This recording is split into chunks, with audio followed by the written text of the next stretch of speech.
ایک حدیث کے مطابق قیامت سے پہلے غیر معمولی واقعات کے وقوع پذیر ہونے کی ترتیب کچھ اس طرح ہوگی۔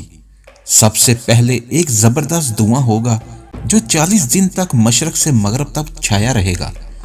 غالباً تیسری عالمی جنگ میں ایٹمی اور آتشی ہتھیاروں کے استعمال کے نتیجے میں پیدا ہونے والے دھوئیں کی طرف اشارہ ہے۔ اس کے بعد دجال کی آمد، پھر زمین میں سے ایک انسانوں کی طرح بولنے والے جانور کا ظہور جو بہت تیز چلے گا۔ اس کے بعد سورج کا مغرب سے طلوع ہونا، پھر حضرت عیسیٰ علیہ السلام کی آمد، پھر یاجوج ماجوج، پھر 3 بڑے زلزلے یعنی زمین کا دھنس جانا۔ اس کے بعد جنوبی عرب سے نکلنے والی آگ اور تیز ہوا۔ بعض حدیثوں میں یہ ترتیب مختلف بھی ہو گئی ہے۔ ایک اہم پیشن گوئی فتنہ عام کی ہے، یعنی دنیا میں زبردست افراتفری اور فساد پھیلے گا۔ غالباً اسی فساد اور فتنہ کے حالات پر کنٹرول کے لیے حضرت مہدی علیہ السلام آئیں گے۔ حضرت مہدی علیہ السلام کے بارے میں پیشن گوئیوں کا خلاصہ یہ ہے کہ مہدی علیہ السلام عرب کی سرزمین پر حکومت کریں گے اور حضور صلی اللہ علیہ وآلہ وسلم کی میں سے ہوں گے۔ ان کا نام بھی آپ صلی اللہ علیہ وآلہ وسلم کے نام پر ہوگا۔ وہ زمین کو عدل و انصاف سے معمور کریں گے اور 7 برس حکومت کریں گے۔ حضرت مہدی علیہ السلام کی آمد کے بعد دوسرے واقعات ظہور پذیر ہوں گے۔ احادیث میں قیامت کے قریبی زمانے میں جن بڑی جنگوں کی طرف اشارہ کیا گیا ہے وہ زیادہ تر مسلمانوں اور عیسائیوں اور مسلمانوں اور یہودیوں کے مابین ہوں گی۔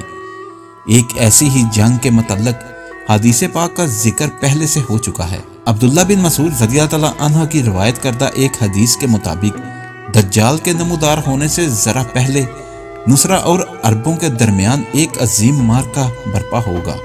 4 دن تک لشکر آپس میں لڑیں گے اور اس کے بعد مسلمانوں کو فتح حاصل ہوگی۔ لشکروں کا پھیلاؤ اس قدر زیادہ ہوگا کہ اگر کوئی پرندہ لشکروں کے اوپر سے بھی گزرے گا تو عبور نہ کر سکے گا اور گر جائے گا۔ لڑائی کے فوراً بعد مسلمانوں کے لشکر کو دجال کی اطلاع ملے گی اور وہ اس کی طرف مقابلے کے لیے روانہ ہوں گے۔ غالباً آخری جنگ یہودیوں سے ہوگی۔ حدیث یہ ہے قیامت اس وقت تک نہ آئے گی جب تک مسلمان یہودیوں سے نہ لڑیں۔ مسلمان یہودیوں کو یہاں تک کہ یہودی پتھر کے پیچھے چھپتا پھرے گا یا درخت کے پیچھے، اور پتھر یا درخت کہے گا اے مسلمان، اے اللہ کے بندے، ادھر آ، میرے پیچھے یہودی چھپا بیٹھا ہے، اس کو مار ڈال۔ مگر غرقد کا درخت ایسا نہ کہے گا کہ وہ یہودیوں کا قومی درخت ہے۔ اس سے اندازہ ہوا کہ زمین پر یہودی جو فتنہ و فساد اٹھائیں گے، درخت اور پہاڑ بھی اس سے تنگ آ جائیں گے۔ دنیا کی کوئی جگہ اور کوئی چیز یہودیوں کے فتنہ فساد سے محفوظ نہ رہے گی۔ گویا احادیث سے یہ بات معلوم ہوئی کہ یہودی ایک بار پھر دنیا میں اپنا بڑا فتنہ برپا کریں گے۔ مسلمان نصرہ سے جنگ کریں گے اور یہ جنگ فلسطین اور شام کے میدانوں میں ہوگی۔ یہودی غالباً نصرہ کو جنگ میں جھونکیں گے۔ اس کے بعد یہودیوں کی مسلمانوں سے براہ راست جنگ ہوگی۔ اس وقت دجال اپنے لشکروں کے ساتھ عروج کر چکا ہوگا۔ دجال کے لشکر میں یہودی پیش ہوں گے۔